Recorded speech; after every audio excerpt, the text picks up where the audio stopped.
네, 가게 밖에서 굉음이 나더니 뿌연 연기와 함께 아이들이 급히 달려들어옵니다. 연기는 순식간에 가게 안까지 뒤덮는데요. 바깥 상황도 마찬가지였습니다. 당초 이게 무슨 일인지 알 수 없을 정도로 앞이 보이질 않습니다. 폭탄 테러. 이 연기가 거친 자리엔 부서진 잔해들이 보입니다. 바로 맞은편에 있던 7층짜리 건물이 붕괴한 겁니다. 이 건물은 형체도 남기지 않고 폭삭 무너져 버렸습니다. 뭐예요 이거? 다행히 붕괴한 건물 안에는 아무도 없었다고 하는데요. 30년 전에 지어진 이 건물, 지난해 안전검사에서 위험 판정을 받고도 이 거주민들을 모두 대피시킨 상태였다고 합니다. 가스며 전기도 모두 차단한 상태였고요. 들어가지 못하게 차단막까지 설치해놓은 상태였는데 보강 공사를 하던 중에 이런 사고가 발생했던 겁니다. 인근 건물들은 유리창이 깨지는 등 재산 피해가 발생했지만 정말 다행히도 다친 사람은 없었다고 합니다. 아유 천만다행입니다. 다음은 호주로 가보시죠. 네, 검은색 SUV 차량이 집에 들어섭니다. 그리고 얼마 지나지 않아 흰색 차 한 대도 이 집 앞에 멈춰서는데요.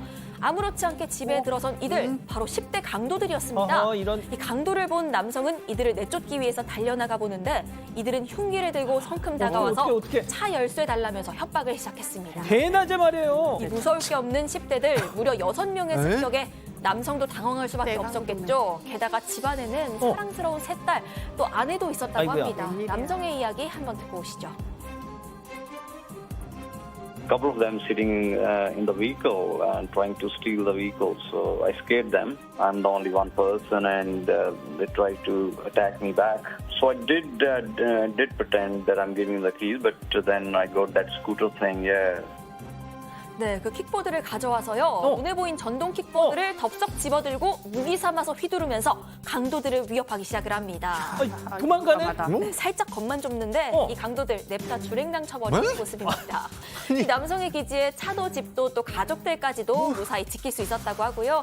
남성은 곧장 신고를 했습니다. 경찰들이 CCTV 영상을 토대로 해서 사건 경위를 조사하고 있습니다. 아 역시 10대 강도들 예 겁이 많아요. 다음은 칠레로 가보시죠. 자, 이곳은 공항입니다. 나체의 한 여성이 카트를 끌고 가는 남성을 끌어안고 매달립니다. 심지어 뽀뽀까지 하려고 합니다. 참다 못한 남성 여성의 팔을 뿌리치면서 밀쳐냅니다. 그러자 이 여성 화가 난지 물병을 냅다 던져버려요. 아니 자기 자, 뽀뽀를 거부했다. 예, 여기서 그치지 않습니다. 여전히 알몸 상태로 공항 곳곳을 누비면서 난동을 이어갔는데요. 왜 저러고 사는 승강기를 기다리는 사람들에게 달려들기도 하고요.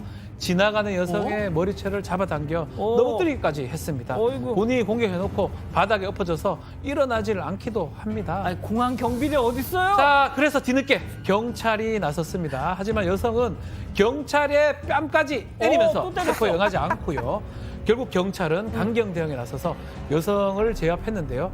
이 여성 경찰서가 아닌 병원으로 옮겨졌다고 합니다. 자, 마술버섯이라고 들어보셨습니까? 조금만 먹어도 한강에 빠지는 독버섯입니다. 그걸 먹고 거기에 또 술까지 마셔가지고 저런 상태가 됐던 겁니다. 아이고야. 최근 이 마술버섯이 우울증 치료에 효과적이라는 연구가 나오면서 합법화가 되기 시작했는데요.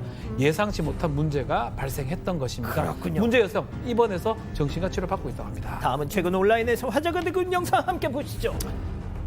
자, 의자에 앉아있던 간호사들이 갑자기 책상을 넘어 어디론가 급히 달려갑니다. 이곳은 한 아동병원이었는데요. 달려간 간호사의 품에 안긴 건 6살짜리 소녀였습니다. 무슨 일이에요? 자, 할머니, 병원에 찾은 아이가 검사 결과를 기다리는 중 의식을 잃고 쓰러진 건데요. 아이는 동공이 풀린 채 경련까지 일으켰다고 합니다. 아이고. 그리고 이를 본 간호사는 망설임 없이 달려갔고요. 20kg이 넘는 아이를 번쩍 들어서 응급실로 향했습니다. 그렇게 단 20초 만에 아이는 응급처치를 받을 수 있었고요. 무사히 의식이 돌아왔습니다. 아유 다행이다. 아이가 다시 눈을 뜰 수 있었던 건 구조에 나섰던 간호사 덕분에 해도 과언이 아니겠죠. 하지만 간호사는 이렇게 이야기를 했습니다. 이거 들어보겠습니다. 不久，当时就不加思索就跨过我们的那个车里的孩子，简单的很平常的一件事情，其实我们都是这样做的，平常。 자, 이 소식 전한 누리꾼들은 진정한 백의의 천사라면서 박수를 보냈습니다. 아유 장하십니다. 가족 여러분 잊지 마시고 구독과 좋아요 알림 설정 여기.